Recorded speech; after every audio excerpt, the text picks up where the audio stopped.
ngarahinnya ke laptop coba Kak.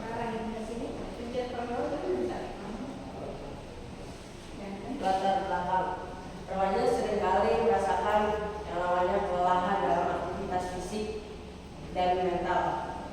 Dan pada itu remaja harus memiliki yang namanya istirahat yang optimal agar bisa beraktivitas sehari-hari dan tidak mendapatkan dampak negatif seperti kurang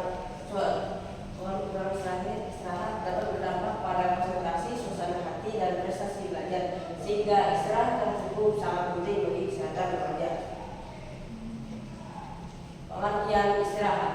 Istirahat adalah keadaan yang santai, tenang, yang bertujuan untuk merehatkan badan dan tidak dapat dipaksakan. Istirahat tidak selalu berarti tidur. Istirahat bisa juga berjalan-jalan santai, itu juga bisa disebut sebagai istirahat. Istirahat juga bisa menyeimbangkan fisik dan emosional serta membuat tubuh siap untuk beraktivitas setiap hari. Macam-macam istirahat. Istirahat terbagi menjadi 7. Ada istirahat fisik, istirahat mental, istirahat sensorik, istirahat sosial, istirahat refresh, istirahat emosional, dan istirahat spiritual.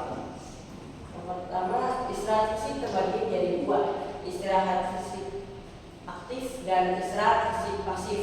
Istirahat fisik aktif contohnya itu adalah berolahraga atau bermain bola dan sebagainya. Kalau istirahat pasif itu contohnya tidur yang bisa menyebabkan fisik dan mental. Selanjutnya adalah istirahat mental. Istirahat mental biasanya digunakan dalam seseorang kalau mengalami kecemasan mental. Kalau mengalami kecemasan mental bisa disebutkan bisa beristirahat mental dengan healing, berjalan-jalan, atau membeli barang-barang yang disukai dan diminati. Selanjutnya adalah istirahat sensorik. Seseorang bisa mendapatkan kecemasan terhadap notifikasi WA, notifikasi WhatsApp, atau Zoom. Istirahat sensorik ini beristirahat dengan menggunakan digital detox atau tidak dengan mematikan sementara notifikasi tersebut. Selanjutnya ada istirahat sosial. Istirahat sosial ini digunakan saat kita sudah lelah bersosialisasi dan kita ingin melakukan yang namanya me time atau beraktivitas sendiri. Me time ini kita bisa berjalan-jalan sendiri atau membeli makanan dan barang secara sendiri. Selanjutnya ada istirahat spiritual. Seseorang mungkin bisa malas dalam beribadah. Cara beristirahat spiritual ini adalah dengan memulai kebiasaan baru, yaitu spiritual dengan baik. Contohnya bertahajud tiap hari, sholat rawatib setelah sholat fardu dan sholat fardu 5 waktu. Selanjutnya adalah istirahat emosional. Istirahat emosional ini mirip dengan istirahat mental. Soalnya emosional yang suka berubah-ubah bisa diistirahatkan dengan mengatur emosional itu sendiri. Karena kalau melakukan pekerjaan dengan emosional yang marah atau sedih, itu bisa terjadi berantakan atau tidak beres. Selanjutnya adalah creative rest. Creative rest ini digunakan istirahatnya dalam sedang berkreativitas. Kalau sedang berkreativitas pasti akan menemukan jalan buntu. Jalan buntu tersebut ada yang namanya creative block. Creative block ada banyak macamnya. Saya akan menyebutkannya 5. Creative block yang pertama adalah mental block. Mental block ini jalan buntu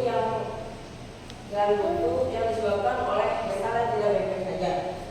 Terus ada emotional block yang disebabkan oleh emosional yang tidak baik-baik saja. Lalu ada perfectionist block, jalan buntu yang mengharuskan kita untuk perfeksionis atau bagus, selalu bagus. Lalu ada lack of motivation. Lack of motivation ini jalan buntu yang jalan buntu yang kehilangan motivasi. Dan kalau lack of inspiration block adalah jalan buntu yang kehilangan inspirasi. Kreativitas ini bisa beristirahat dengan jalan-jalan museum, lihat-lihat pameran, atau membuat karya sedikit untuk beristirahat kreatif. Tidur adalah kondisi istirahat alami tubuh dan pikiran yang berperan penting dalam memulihkan energi, menjaga kesehatan fisik dan mental, serta mendukung fungsi otak. Saat tidur, tubuh melakukan proses perbaikan sel dan meningkatkan daya tahan tubuh dan olah informasi setiap hari. Istirahat ada banyak faktornya. Faktornya terbagi menjadi 3, yaitu internal, eksternal, dan pengaruh lain. Pengaruh internal ada ketidaknyamanan fisik. Ya, kalau tidur fisiknya tidak nyaman akan mempengaruhi tidur itu sendiri. Yang kedua ada kesehatan mental. Jika kesehatan mentalnya tidak baik saja, itu tidur akan tidak optimal dan akan sedikit kurang. Selanjutnya ada eksternal. Faktor eksternal terbagi menjadi 4: pencahayaan, lingkungan tidur, gangguan ritme sirkadian, dan zat dan obat-obatan. Pencahayaan, jika tidur sebaiknya pencahayaannya dimatikan atau sebagian orang ada yang tidak dimatikan. Lingkungan tidur, buatlah lingkungan tidur yang nyaman dengan mulai kasur yang empuk ataupun suhu ruangan yang dingin.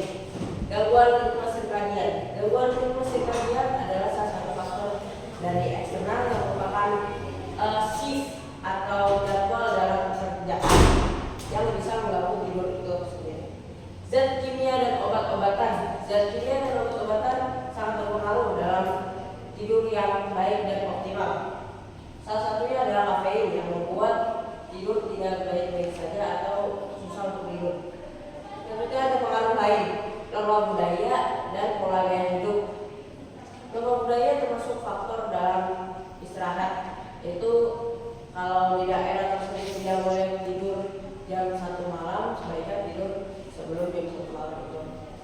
Selanjutnya ada pola gaya hidup. Pola gaya hidup adalah kebiasaan kita. Kalau kita sering bergadang, itu sangat berpengaruh pada tidur yang sehat maupun yang tidak sehat. Selanjutnya tahapan-tahapan dalam tidur. Tidur terbagi menjadi 2 tahapan.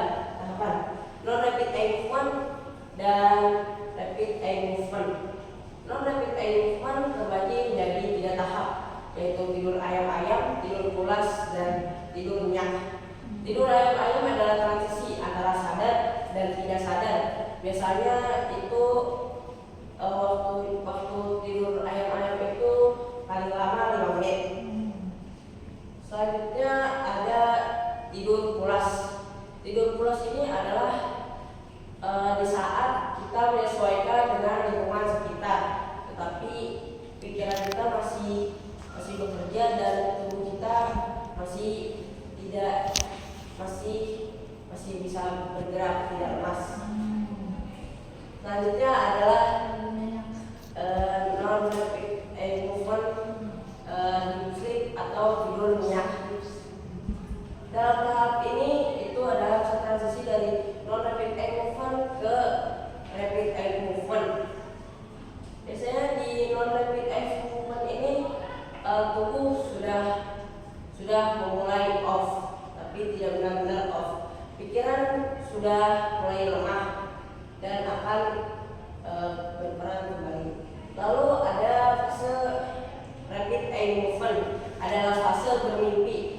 Tubuh kita tidak beraktivitas off dan pikiran kita malah beraktivitas dan mulai bermimpi-mimpi. Non-rapid eye movement berperan dalam pemulihan fisik dan kesehatan tubuh. Kalau REM, fase mimpi dan aktivitas otak meningkat. REM penting untuk daya ingat belajar dan kreativitas. Gejala jenis gangguan dalam tidur ada 5, yaitu insomnia, hypersomnia, sleepwalk, nightmare, dan sleep terror. Insomnia ini adalah gangguan di mana kita tidak bisa tidur dalam waktu yang lama.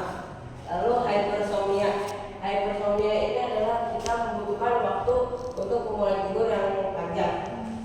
Terus ada sleepwalk ini adalah gangguan saat kita tidur berjalan, tetapi orang yang sleepwalk ini tidak sadar kalau dia tidur sambil berjalan.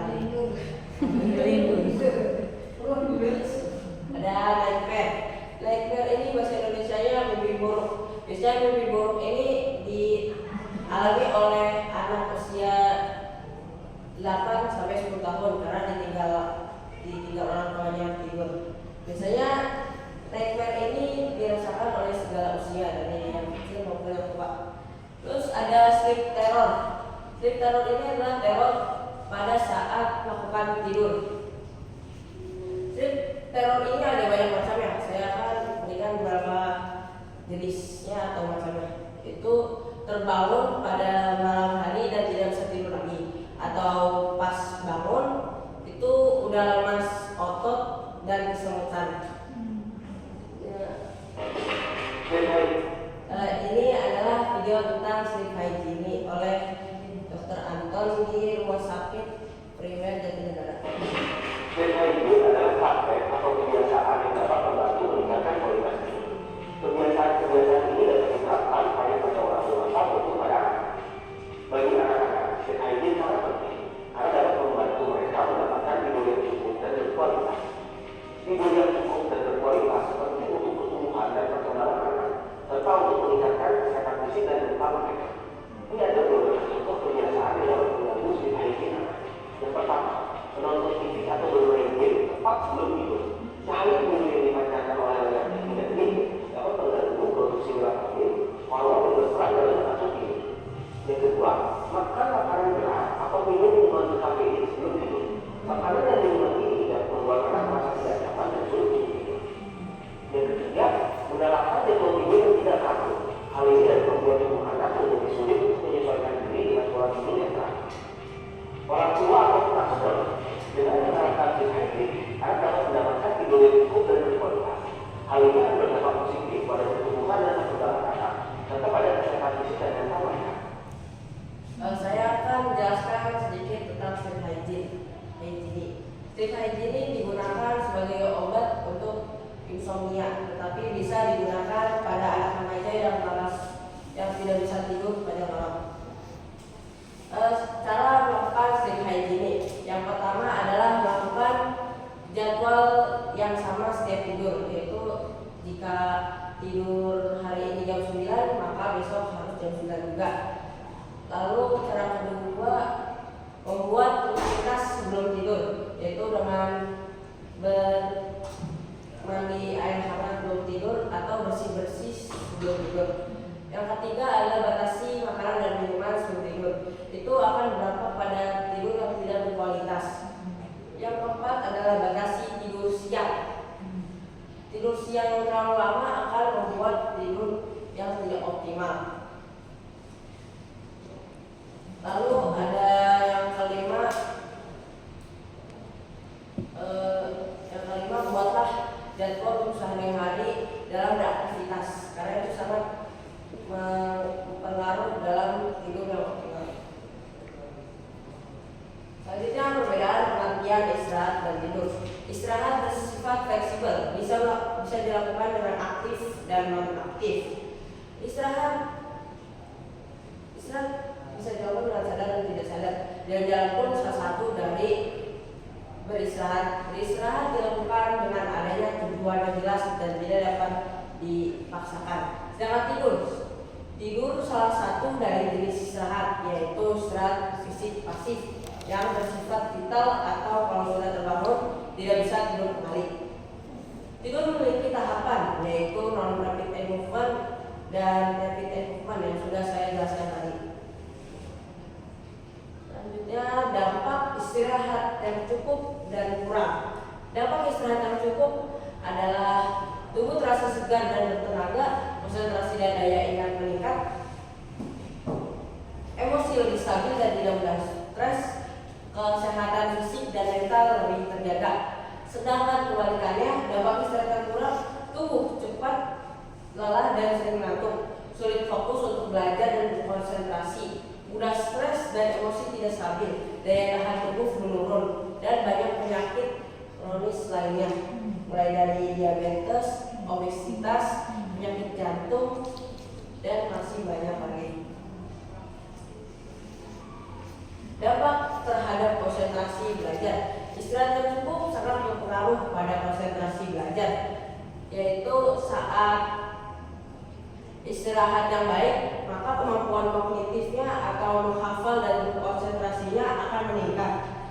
Dan sebaliknya, kalau istirahatnya kurang, maka kemampuan kognitifnya itu akan menurun dan badan serta pikiran akan mudah lelah. Selanjutnya, saya melakukan penelitian kepada 29 responden di SMP IP Ikro dan di luar SMP Ikro di lingkungan. Bagaimana perasaanmu saat bangun tidur di pagi hari? Kebanyakan responden bilang biasa saja. Yang tandanya responden ini rata-rata responden tidak memiliki pola istirahat yang cukup, termasuk yang kurang. Seberapa sering terbangun di tengah malam dan sulit tidur lagi dalam seminggu? Responden rata-rata menjawab tidak pernah dan kurang dari 3 kali. Yang tandanya responden ini tidak memiliki gejala dalam tidur. Seterusnya, apa alasan utama yang sering membuatmu tidur larut malam? Sulit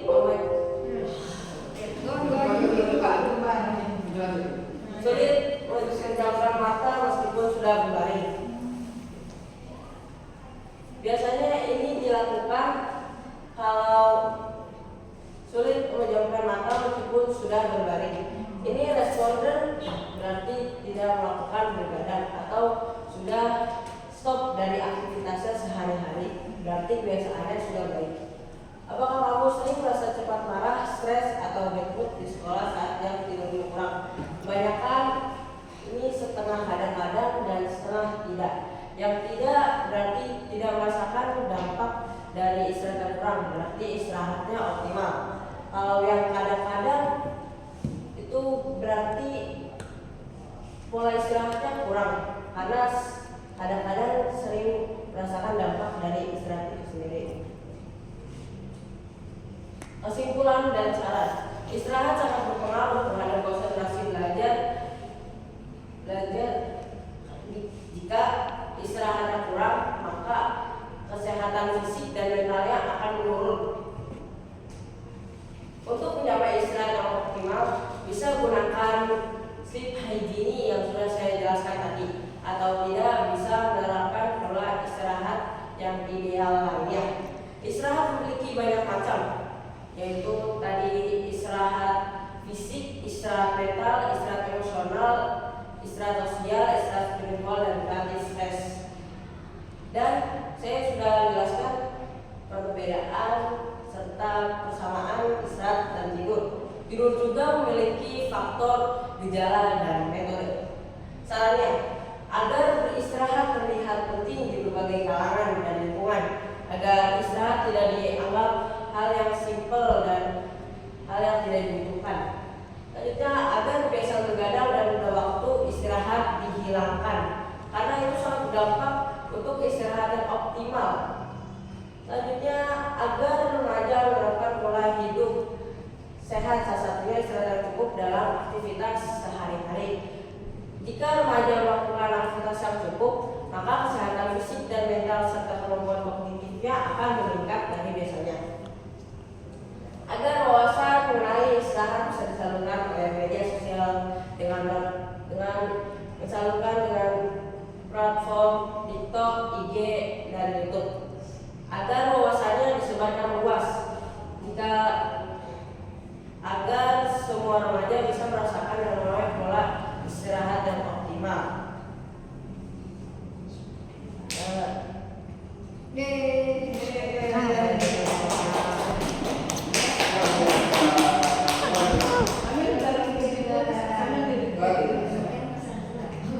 Sekian presentasi dari saya. Bila saya kekurangan informasi atau saya kebanyakan salah, mohon dimaafkan. Ada pertanyaan? Kami dengar ada lagi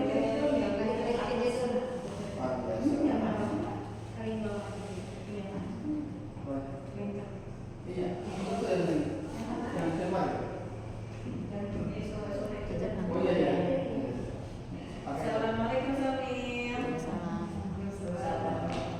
Gimana Mir rasanya Mir? Mau minum dulu nggak kak? Suaranya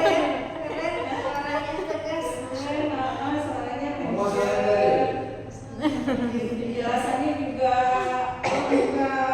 ada tampil Masya Allah dan ada penelitiannya lengkap banget, terus nilainya teknologi struktur dan bingung nih lo nanya apa lengkap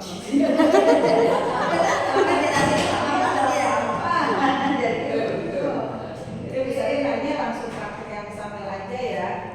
Kami kok terinspirasi bikin judul kartu tentang pola istirahat, apa sambil emang suka istirahat, apa emang suka istirahat sampai jadi bikin judul kartu ini? Karena saya istirahatnya termasuk yang kurang dan memang setiap hari salah satu dampak dari kurangnya istirahat. Hanya saya meneliti ini untuk bisa istirahat lebih optimal di yang akan datang. Berarti semoga kartu ini bisa membawa perubahan buat Samir ya, dari segi pola istirahat ya, baik istirahat atau tidur ya. Ternyata beda ya Mir ya, istirahat sama tidur. Lalu didistribusi juga tuh lengkap banget di sini. Ya, dan yang kedua Mir, kalau tadi faktor yang mengganggu istirahat itu di diri Samir dari faktor internal itu biasanya apa, eksternal apa, faktornya apa? Dari diri saya, misalnya dari diri saya itu fisik yang biasanya kalau istirahat yang optimal tuh biasanya saya sudah kelelahan, karena kalau saya tidak kelelahan susah untuk melakukan yang namanya istirahat sendiri. Kelelahannya apa biasanya? Kelelahan biasanya dalam belajar, main, dan beraktivitas sehari-hari. Faktor eksternal yang mengganggu kualitas kamu istirahat. Pencahayaan yang biasanya saya lebih suka dimatiin lampunya daripada dinyalain. Terus kebisingan, biasanya saya lebih suka tidur yang tanpa ada suara berisik dan suhu yang dingin. Maksudnya kalian bisa tidur kalau dimatiin kan? Iya. Ya kan? Kalau orang yang bagus tuh dimatiin apa dinyalain? Suka. Matiin, ya betul ya. Yang bagus itu dimatiin. Hah? Iya, tapi kalau menurut ilmu kesehatan itu yang bagusan dimatiin. Ya, penjelasannya nanti ya. Kemudian Samir pernah nggak? Kalau kan tadi kan kamu kan judulnya kan sering kurang istirahat ya. Terus efek yang Samir rasakan dengan kurang istirahat itu apa? Tidak bersinergi atau rasanya ngantuk mulu. Soalnya saya tidak sering melakukan istirahat fisik aktif atau berolahraga. Jadi saya sering diam atau berbahan saja. Terus Samir kalau misalnya tidur malam itu jam berapa sih di asrama? Biasanya tuh di asrama jam 10 dapat malam. Ya kan peraturannya dengan lampu ini kan jam itu ya. Biasanya langsung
ini tuh kemarin nggak konsentrasi belajar aja kan, ada nilai, ada interaksi sosial dan sebagainya. Jadi ya semoga sambil kedepannya bisa.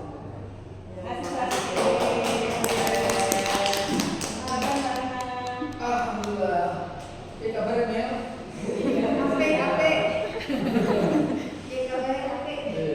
Jadi saya mengapresiasi tinggi buat kamu ya. Dari awal itu bingung apa ya Pak, apa ya. Latihan dulu kok di kelas ya. Kita coba untuk namanya kasih judul ini kaki ini gambarnya ya Pak ya, ini aja Pak ya Pak. Alhamdulillah dapat. Dan alhamdulillah saya baru menguasai saya sekarang. Yang kedua itu penelitian gabungan ada kualitatif dan kuantitatif, ada referensi buku dan ada penelitian yang valid.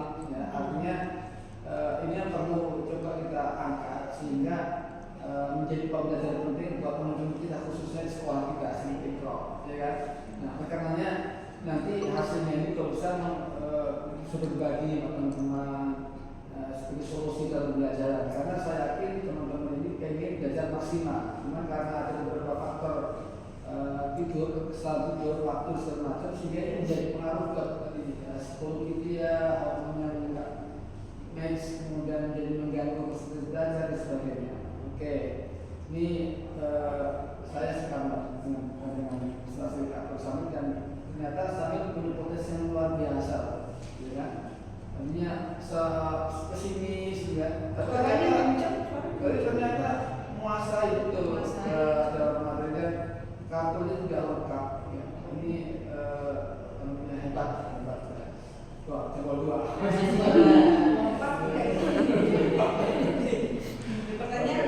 Pertanyaannya, kalau buat remaja itu yang sangat efektif tidur yang buat fresh itu waktunya kapan dan berapa lama?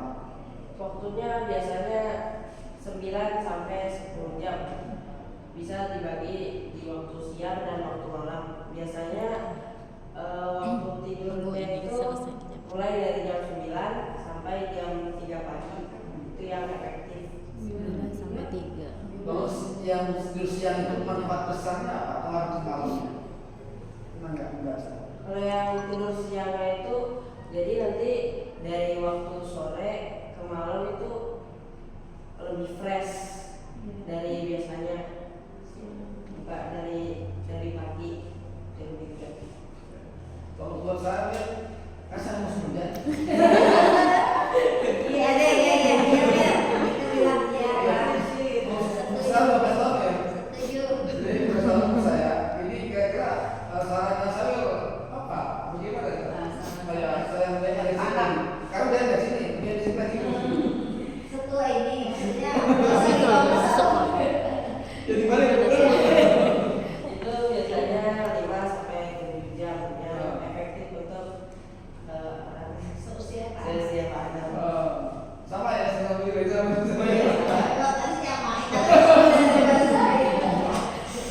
Oke, baik.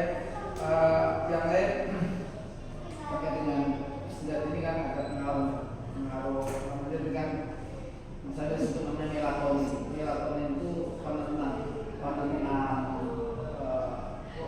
hormon penenang yang keluar dari sel otak kita. Oke. Perkaranya dia punya batas, biasanya punya batas. Kalau sudah lewat dari itu hormon melatoninnya itu tidak produktif sehingga tidak nyaman tidurnya. Nah, kalau misalkan toleransi saya sebagai aktivitas yang reguler dan pura-pura sibuk gitu ya. Kira-kira maksimal seharus tidur jam berapa? Jam 2 malam itu paling maksimal. 2 malam.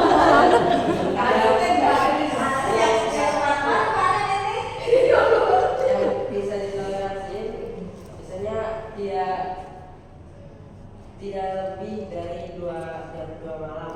Apa Kalau alasannya? kurang dari jam 2 malam, karena kan kalau orang sibuk juga istirahat juga dibutuhkan, bisa digunakan dalam pagi dan dalam malam dan siang.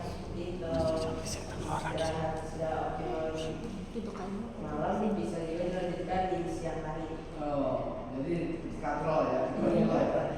Oke. Ini kan buat saya bisa sperma itu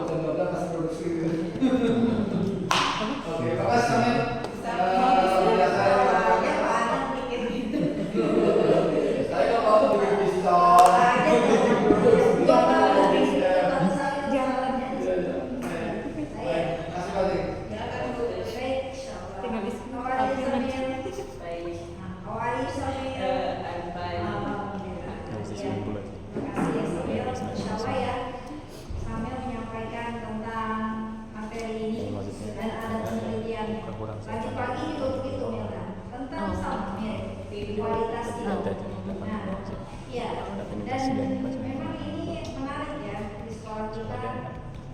Tapi buat kita penasaran, sekali lagi mungkin sambil bisa menyampaikan apa bedanya istirahat dan tidur. Itu dia yang pertama. Terus yang kedua, anak-anak kan sukanya kalau istirahat itu main bola. Itu sebenarnya istirahat apa? Menurut kamu tuh istirahat atau bukan? Istirahat yang mana kalian tadi?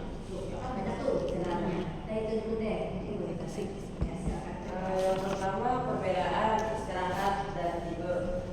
Seperti yang saya jelaskan tadi, istirahat itu fleksibel, bisa dilakukan bergerak, atau bisa juga dengan jarum beraktivitas. Dalam tidur sifatnya itu tidak beraktivitas dan hanya termasuk berperan yang vital karena usai berbangun tidur telah usai.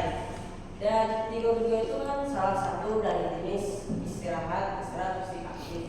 Tapi istirahat yang sini yang saya maksud itu bisa dilakukan dengan yang bisa dilakukan dengan sadar maupun yang tidak sadar. Juga dengan pikiran yang bisa berpikir ataupun bengong. Itu juga bengong begini juga istirahat ya? Iya. Iya kan? Iya. Nah, saya istirahat. Pokoknya mau istirahat dulu biar duduk aja istirahat. Oke. Terus kalau yang anak-anak kita nih biasa kalau habis istirahat langsung bengong, itu istirahat dulu. Itu mengistirahatkan fisik aktif termasuk yang berolahraga. Iya, stres kan belajar terus. Iya, stres. Jadi Ini. Istirahatnya malah aktif. Istirahatnya malah aktif ya. Gini nih, kan kalau di karya tulis kamu, gue jadi bingung nih. Di sini kamu menyampaikan bahwa pola istirahat yang optimal, sementara isinya adalah tentang sleep tidur. Nah, ini apakah dimaksud dengan pola tidur atau pola istirahat? Kan? Ada yang namanya sleep hygiene, ya kan? Kayak terus ada sleep hygiene itu ada 5 ya kayaknya ya. Terus itu dia ciri-cirinya untuk sleep hygiene, pola istirahat yang optimal itu seperti itu. Nah, apakah ini hanya pola tidur? Ini pola tidur atau pola istirahat menurut kamu? menurut saya itu pola istirahat untuk istirahat fisik aktif, pasif yang termasuk untuk tidur juga. Nah, kalau yang pola istirahat deh yang Kalau pola istirahat kan tadi saya banyak macamnya ya. Setiap macamnya bisa ada pola istirahatnya masing-masing. Oke. Jadi saya Kalau Samir apa? Pola istirahatnya kayak gimana? Kalau tipenya Samir tadi katanya saya lebih suka sendiri ya? Iya. Itu gimana? Polanya? Biasanya saya sering baca buku atau tidak sekedar rebahan Oh gitu. saja. Iya. Itu juga namanya istirahat. Iya. Apakah kamu punya kebiasaan baca buku di jam berapa? Berapa menit itu sehari? Biasanya itu baca buku kadang-kadang, biasanya 30 menit sehari. Oh, pasti kamu punya jadwalnya? Ada? Enggak, Oh. kadang-kadang. Oh, berarti harus dibikin. Ya, misalnya setiap hari, kalau kamu kan di sini ada namanya pastikan tidur dan bangun di waktu yang sama. Ya, itu pola kan? Jadi dia orang itu pola tidur kayak begini tidur jam 10 bangun misalnya jam 4 gitu. Ya kan setiap hari kayak gitu dilakukan. Berarti kalau misalkan kalau pola istirahat yang kan tidurnya kayak kamu, dengan istirahat sosial dan membaca buku, ada polanya nggak? Nah, gimana contohnya? Apakah kamu baca bukunya nggak mau di tempat yang ramai, tapi maunya menyendiri dengan itu nggak bikin nggak? Ada Saya biasanya kalau beristirahat itu di tempat yang sepi, bukan tempat yang ramai. Tempat yang sepi saya melakukan hal yang saya senangi, seperti baca buku atau makan. makan, ngumpet. Ya, oke. Terus, nah, yang berikutnya, kalau misalkan tadi kan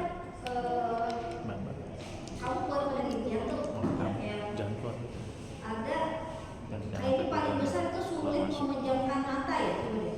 Ya kan benar ya? Sebagian benar tuh maksudnya besar tuh, itu kenapa ya?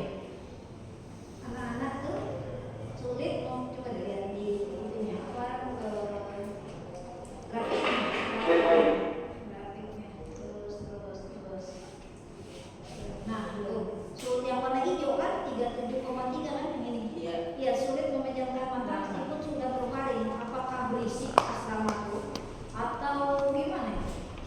biasanya bisa karena fisik atau kayak cemas dengan apa yang bisa dilakukan besok. Ini kan 59 orang kan semuanya.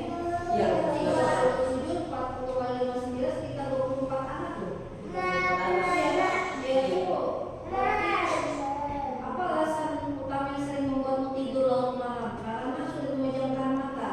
Nah itu apa ya pikiran anak muda kayak kamu apa ya remaja ya sampai sulit memejamkan mata? Apakah baru nonton apa di HP tidurnya lupa? Biasanya banyak pikiran-pikiran yang menjaga di kepala jadi Iya. susah. Contohnya gimana tuh Pak? Kamu pernah? Iya. Ya, coba gimana jadi tahu? Hidup biar aja ada aku Miami. Mana yang mikirin apa Mel biasanya? Biasanya pikirin soal pelajaran atau Tugas. pelajaran tugas. Oh, tugas. Itu udah tuh mengerjakan tugas sudah. Bukan berarti bukan yang pertama dong, ya kan? Iya. Dipikirin aja Apa berarti. tuh? Belum ada. Jadi hanya pikiran aja ya. Pikirin aja nggak dikerjain. Itu kan bukan ada tugas, dia kerjain itu cuma pikiran, berarti pikiran ya. Hidup tenang aja Mir, ya. Oh, pelajaran ini. Oh, jadi karena pikiran. Ya, udah. Terus gimana atasinya? Ini kan banyak nih, 24 orang ya. Soalnya kalau ini tuh mending bisa Baca doang kan ya, yang mereka tidur. nggak bisa dikerjakan dulu tugasnya atau enggak Oh iya benar. mulai aktivitas bersih badan dulu biar lebih fresh sebelum Oh tidur. iya. Nah, tapi setahu saya ya, anak itu suka bikin kopi nih. Ya benar, masih berlanjut. Nah, tuh biar jaga di sini emang kamu Kasih kopi dulu. Iya. Betul nggak ada di mana? Nggak ada ya? Iya, tuh. Karena minum kopi nih, benar ya? Iya benar. Nah, terus tidurnya jam berapa mereka? Biasanya kalau yang kopi itu biasanya jam 11 atau jam 12 bisa. Kerjain itu biar Oke, ya Mir, Masya Allah ya ini penelitiannya. Jadi mudah-mudahan sebagaimana yang disampaikan Pak Ana, penelitian ini juga secara sampai terbatas di sini, tetapi bisa juga untuk memperbaiki kita ya ke depannya dalam arti kembali tadi sementara kan sambil bilang saya juga begitu ya. Nah berarti untuk diri sendiri, berarti untuk teman-teman. Dan ya kita pun juga nggak boleh menjudge ya orang istirahat tuh macam-macam, boleh aja main bola bu, terserah dia juga gitu. Tapi memang harus dibatasin nggak boleh berlebihan semua yang berlebihan kan apa ya gitu. Oke terima kasih sampai saya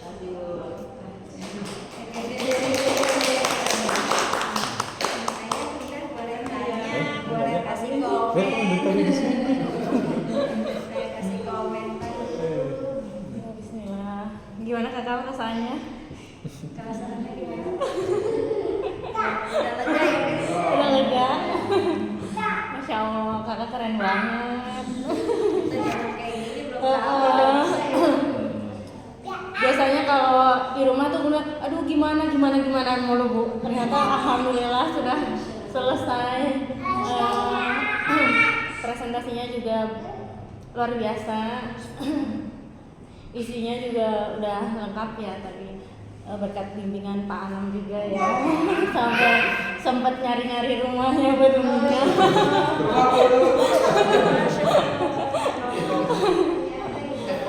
Iya. Ya kami sebagai orang tua salut sama kakak, bangga juga kakak udah kayak ini ya mahasiswa. Padahal anak SMP tapi luar biasa udah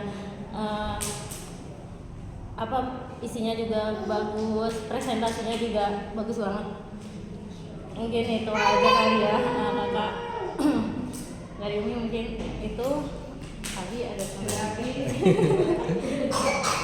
Ya alhamdulillah ya nggak nyangka sih emang waktu awal-awal kan sempet bingung ya, terus juga setelah jadi kan cukup banyak tuh halamannya ya, terus saya juga sempet tanya ini kamu mau dimaksimalin atau mau seminimal syarat aja gitu. Nggak apa banyak gitu. ternyata kamu harus menguasai ya, kalau banyak kamu harus menguasai gitu. Ya nggak apa-apa, Bismillah, ya udah ya. Jadi ya alhamdulillah malah memilih yang banyak gitu. Saya sempat minimalnya berapa men segini, ya udah kamu gak usah banyak segini aja. Wah, ada pertanyaan kenapa sedikit gitu. Oh ya, enggak, Abi nggak nyuruh kamu sedikit, Abi cuman kamu biar nggak memberatkan kamu sampai gitu. Terus ternyata ya udah nggak apa-apa segini, oh ya udah gitu. Terus tapi nanti di PPT-nya jangan banyak ya, kamu resikonya di situ kalau kartunya tebel tapi PPT-nya kan nggak mungkin semuanya gitu. Jadi kamu harus memahami. Tapi ternyata alhamdulillah luar biasa bisa inilah. Terus juga emang yang saya salut dari Samuel emang dia belajar Canva itu sendiri gitu. Gitu. Jadi makanya saya juga kan wah ya, mau bikin PPT pakai apa? Pakai Canva. Ya udah dimaksimalin di Canva-nya saya bilang gitu.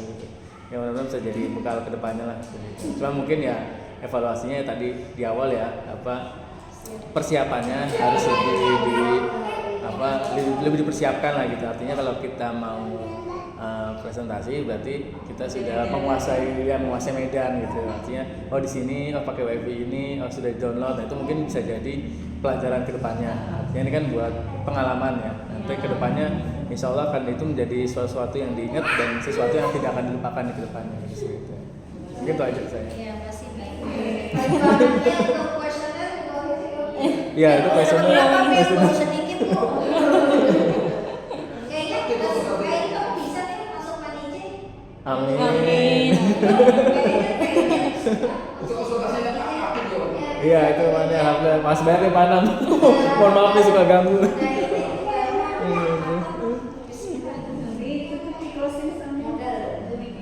Demikian presentasi dari saya. Jika saya ada salah, mohon dimaafkan.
Tinggal di tapi